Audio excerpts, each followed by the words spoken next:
challenges in bringing the film to the big screen?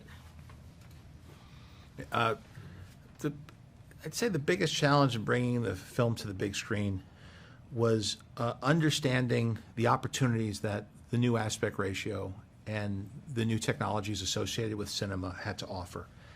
I have not made a film for theaters since 2019, so it's been quite a few years, and I had never had a relationship with IMAX that started at the beginning of production, and so educating myself as to what best utilizes this format, and it's a format that's very important because it represents a unique experience for the theater that you can't just get at home. And so we really wanted to lean into making this a theatrical experience.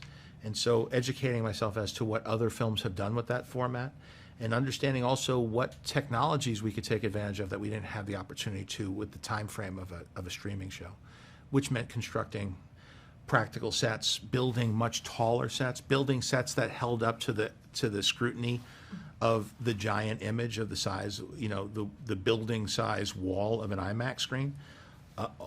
All of those things were factors, as well as exploring what we could do with CGI, what the state-of-the-art CGI animated characters were for characters like Rada the Hutt and Zeb, as well as some of the creatures like the dragon snake. So I think it was time for me to re-educate myself as to how you interact with the new tools that are available for cinema. Yeah, and I think for me, one of the biggest challenges of moving the Mandalorian to the big screen was in the story. How do you take a story that some of the audience would be familiar with these characters, but a lot of the audience might not? And what is that story? What's the impact on it? When you look at Star Wars, it's always been a very expansive, large, galaxy, and yet George started off on what's the 4th episode, right in the middle of all the action. There's been all this history already. So using that kind of as a template for how to, just jump an audience in on the fun right away, and making the characters, taking the archetype of the Mandalorian, who he is, and his son, this father-son dynamic, something very relatable. The crucible of that is the foundation of the story was a very strong thing. So beyond even just the scale and scope of the visual effects or things like that, to me, it's also a question of the story that we could deliver that everyone could come in and enjoy, that satisfies our diehard viewers, but people just walking in off the street. And I think Star Wars at its best is always accomplishing that. It's inviting you in to go on this ride, but the ride, hopefully by the end, is so great you just don't want to get off of it, and you want to enjoy it more and more. Certainly it's captivated me most of my life, so once I got on that ride. Tell us about, you kind of answered this already, about filming for IMAX and what that involved. Filming for IMAX involved partnering with the company. They're very collaborative. Their headquarters are right down the block from our offices, so they would put up prints of different segments and films that they felt really best utilized that aspect ratio and that format. A lot of Nolan movies. We watched Sinners. We watched sequences from Dunkirk. You can't fully appreciate it just discussing it. You have to look at it and understand this immersive quality when your peripheral vision when the image extends into your peripheral vision and changes the way you frame. We also built tools that allowed us to look at the IMAX image in a theater on the set. So we took the Apple Vision Pro and built we built on top of the stack and created a theater that you could choose where you sat in the theater, and it felt like you were watching dailies in an IMAX theater. So as big of a screen as you could have, a monitor, you still don't get that feeling that you do in VR. And so we would drop into it and check it out, and it did affect the way that we framed. For example, you tend to fill the frame and compose for a frame as though it's a picture frame when you're doing cinema. But in IMAX, the upper quarter of the screen is, you don't want to be scanning up and down. You want to be looking ahead of you as you're sitting at the height that the seats are. You get that sense in VR. And of course, the edges you could use, but oftentimes it's nice just to have it feel immersive so that it feels like you're in the world of Star Wars. And for certain sequences, I also expanded how many minutes of IMAX we had. It was much less, and now we have close to an hour of IMAX aspect ratio, because we would look at something and say, well, Nal Hutta, when you arrive there, you got to use it, or hyperspace, or a dogfight battle, and we would put the camera in a place where you would see the full canopy, because we looked at how they filmed things like the Blue Angels. So we were looking at a lot of best case scenario of how IMAX had been utilized, and then we incorporated that into our plan for how to film. Yeah, I think maybe a unique thing in this film for IMAX also was we use a lot of puppets.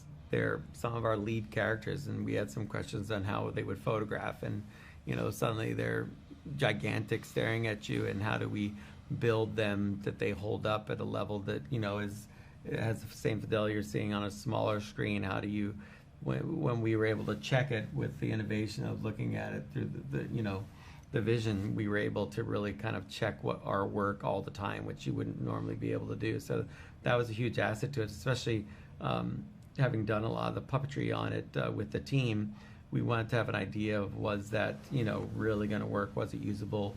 There's a level of it's not about, to me, being photoreal. It's about being believable, that the characters inhabit you in a way that you want to believe in them because they're alive. They're not, it has nothing to do with photoreal. And that's where kind of these Star Wars characters exist, and suddenly we're putting them in this amazing format which draws you into that galaxy in a way that we hadn't really seen before. So that was something that we were kind of very watchful for, and I think worked out really great and showcases them in a new way. How hard was it to come up with a story that would appeal to hardcore Star Wars fans while appealing to newcomers at the same time? I think you have to operate under the assumption that not everybody's as familiar with Star Wars as one another, and that should not be that shouldn't divide the audience. When I first saw Star Wars, I didn't know what to expect. I got dropped into the middle of a story, but George Lucas made it coherent to me, and the team of creatives that he collaborated with. The fact that it's based on a serialized story to begin with gives you some room, but you have to accept the fact that after 7 years not in theaters, there are people who were too young to watch Star Wars, who might be teenagers now or 12 years old, and they want to go to the movies too. And Star Wars has always been about everybody coming together and cheering for these really curated experiences, almost like a ride, almost like a ride at Disneyland.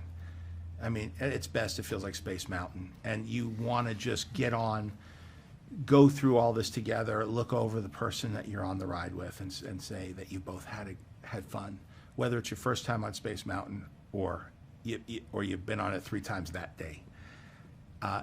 I like sharing those experiences and how that feels, and I remember what it felt like 10 years old watching Star Wars with people cheering for it. And by the way, by the time I saw it, there were probably people who had already seen it 5 times, because that's how it felt in '77. People kept going back. So I think that there's you have to make it coherent. You have to make it clear who the characters are. Not do just what we would have done in season 4, which is assume everybody watched 3 seasons. You got to assume, like we did with season 1, episode 1, this might be the first Star Wars anybody's seeing. You got to win them over. But Star Wars fans are really perceptive, and you can thread storylines through there that might feel subtle for another audience, but they will pick up on everything and discuss it. And you got to make sure that the story they're coming up with isn't better than one you are, because they are very perceptive and creative, and they pay close attention. And so that's kind of the formula, that lay in storylines that are going to pay off later, pay off things that you set up earlier, do things that are complex in a subtle way so that the casual viewer doesn't lose any of the enjoyment if they don't catch it. But it's also about technique. It's who you cast. It's who's behind the scenes. It's about having Phil Tippett Studios building stop motion sequences. It's about bringing characters to life that may have just been alluded to, heard of, or seen as a baby like Rada, and then bring them into live up to the full potential of what you could do and how to use them in story. and how to technically create experiences that feel like Star Wars, because Star Wars is a magic trick and just as much about spectacle as it is about story. How do you balance all those elements in the same proportions that George Lucas did? How do you aspire to that and try to emulate that experience as best you can? Impossible to make people feel the way I did the first time at discovering Star Wars as a kid, but you do your best, and you want to at least inspire them enough to keep Star Wars going for another 50 years. Yeah, and I think the challenges of telling a story that would, excite our longtime fans and people that are brand new, I kind of simplified in my own brain to say, well, we're all storytellers and we've all been around, and if you're telling somebody about last Saturday night, but they don't really know you, they don't need to know your whole life experience, how are you telling that story? That becomes what's important. Why are you telling that story? What happened in that moment that's so important? It's like saying, why did George drop us into the 4th episode when he had this much bigger saga? But he chose to start us there, and he knew that you would get it if we started there, because that's an adventure, and that moment, those characters, you relate to them in that moment, whether you know their whole history or not. So a good story can live on its own, even though it's part of an expansive history, as our own story is every day. And I'm sure everyone has friends that are good storytellers and not. Some of them go on, and you don't know what their story's about, but it's the fun of telling the tale, and sometimes that's enough. So I think of all those things, and it's not just about Star Wars. Luke was relatable to me, and I had an older brother that I thought, it's like, he's like a Han Solo. I see that dynamic there. Mando's a father, and he has this young ward, this child who's growing up and trying to learn the ways. I think it's something we all relate to. So at that, I know the story is going to be relatable, and the adventure, the excitement of it, the action, the thrills. This is just all in the execution of the story. And when you have a great storyteller like Jon, you know that it's going to connect with the audience, I think, and have the heart, which is inside all of the spectacle of Star Wars, is a tremendous sense of heart and compassion and feeling and hope. So that's what we hope to deliver. And then you realize it's not that you need to watch the rest of Star Wars. Hopefully you'll just want to, because you enjoy the ride. Can you talk about the parent-child relationship between Mando and Grogu, and why it continues to be so popular with audiences? I think the parent-child relationship between the Mandalorian and Grogu evolved organically. I don't know that we set out to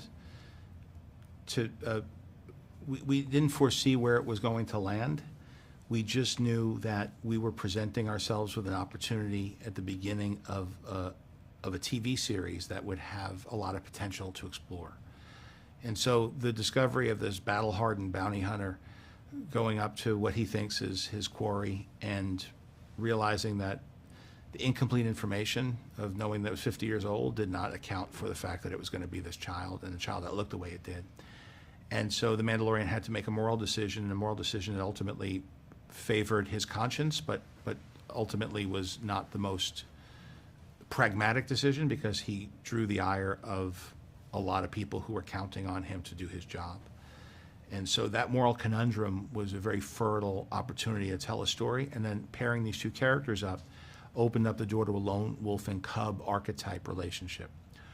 From there, we spent many years telling the story, and it has evolved into the adoption of the child and him becoming an apprentice Mandalorian, and also his Force abilities developing through studying under Luke Skywalker, and also continuing his training alone. The adoption of the child also presents a progression in character for Din Djarin. This is not the character we met in the first season. One of the most flawed characters in Star Wars has evolved to be one of the most positive father figures in Star Wars. And so I like that story. I like that if you are dedicated to something, you work hard, you could change over time, especially I think the influence of the child, making his heart grow. And Star Wars has always been about spiritual growth, and always been about, you look at the whole Anakin saga and you see the ups and downs, and how you are a result of your choices, and how it's not always easy to make the right choice, but that there is a benefit to acting in an honorable way, and that the Force aligns with that. And George always told a story that was emotionally responsible and spiritually responsible. And so in a small way, on a ground level, we try to emulate that. And it's exemplified through the relationship between the father and the child. Yeah, I think the father and son relationship, it's relatable, and people really, I think, catch to it because it's a relationship we all have in some way. I think you could broaden it maybe in a sense to say not just parent to child relationship, it's a mentor to someone. And in our life, we have many mentors, and they are usually always significant to us. And when you look at Star Wars, it is a story of mentorship, whether it's Obi-Wan to Luke, Yoda to Luke, in the prequels, Qui-Gon to Obi-Wan to Anakin. It's a story that we all want to watch that learning because we, I think, yearn for that in our life, and these become significant figures. It's something when you leave home and you're away from your parents the first time, you probably meet another mentor. It's a teacher, maybe it's a coach, who knows? But I think that grants an accessibility and a familiarity to the rest of the Star Wars saga that leaves a mark and is something that we look for in our storytelling. What is it about the story and these characters that is going to translate so well to the big screen, and what are you most excited for fans to see? I think the scope and scale of what the big screen affords creates an opportunity to present sequences that we never had the opportunity to do, to build sets on a scale that we hadn't, to take the time to explore sequences, whether it's the choreography of a martial arts set piece with The Mandalorian, or if it's allowing Hal Hickel and the team at ILM to build a great CG creature and to build interactive pieces so that all of it connects. This is something that we hadn't had the opportunity to do to this extent, and the time and the aspect ratio of the format of the large screen opened up a lot of doors for us that we hadn't had before. Yeah, I think I'm looking forward to them. Everyone's seen the popcorn bucket. No, I'm just kidding. I think what I'm looking forward to most, is just Star Wars back on the big screen and in IMAX. That's so significant. The galaxy's arguably never been bigger in that way. But also, putting it on the big screen, as John's mentioned, it allowed us to take the time to do some action and adventuring with animation. Animation takes time and rendering time and execution of talented artists. And sometimes, on a streaming schedule, you have to kind of look and say, well, that's an idea, but we can't really execute on that. But we'll do these other things. We do it a different way. But here, really opened us up to say, well, let's take a shot and do those things that we discussed in the past. So there were opportunities there that we could bring to the big screen. That was really fun. And so, yeah, I think it's also about just everybody being together in that space watching a Star Wars movie. That's always the most fun. I think that's why when we re-release Star Wars, people go back to the theater to see movies that they've seen. In the anniversary of A New Hope coming up, people go back to the theater to see it because it's not just about seeing that movie. It's about experiencing it with your friends, with your family, with everybody in the theater, that we all cheer on the good guys and boo the bad guys. So I think that's definitely an adventure that we're putting people on here today with Mandalorian and Grogu. Talk about some of the different voice performances, like Jeremy Allen White and Martin Scorsese featured in the film. You want to start? Yeah, coming from animation, I just love voice performance. I think it's such a great art form, great form of acting, and it's not something everybody can do. And so I thought, Jeremy finding a voice for Rada the Hutt, how do you do that? But it's such a critical ingredient because it has to deliver on the relatability and the compassion and humanize this creature in a way that could be very difficult. But I think it's one of the things that you connect with the most. The voice of a Hutt, we largely only know from Jabba. That most of the audience, if they even know what a Hutt is, that's the experience, and it's such a specific sound to add to that, and not just add to it. Not even speaking Huttese, the native language of a Hutt in Star Wars. There are a lot of questions around it, but it just turned out to be a wonderful characterization and a great performance. And Martin Scorsese, unbelievable that he even would honor us with being in Star Wars. And it was thanks to Kathy, really. Kathy had that relationship, and Kathy reached out to him because he was on our wish list, and she said, "Let me reach out." And she calls me, she says, yeah, he said, yeah. Like it was nothing. And this guy's, as much as George Lucas is an idol of mine, Martin Scorsese really for my my taste in that particular type of cinema. And on top of it, not just what he created, but how he educates about cinema, preserves cinema.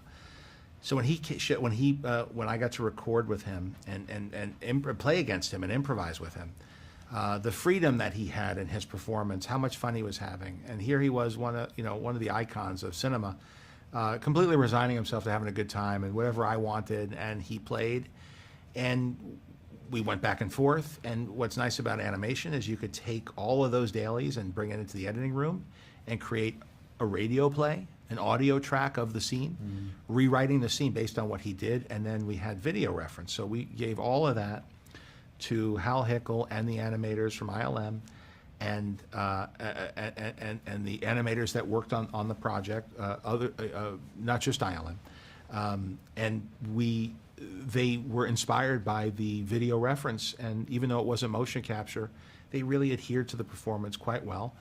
We had 4 arms moving around, cooking the food. That was had to fit in with the voice performance too. And it's some of my favorite stuff in the film. So these 2 characters really, I think, elevated the story and the emotional underpinning of the movie as well.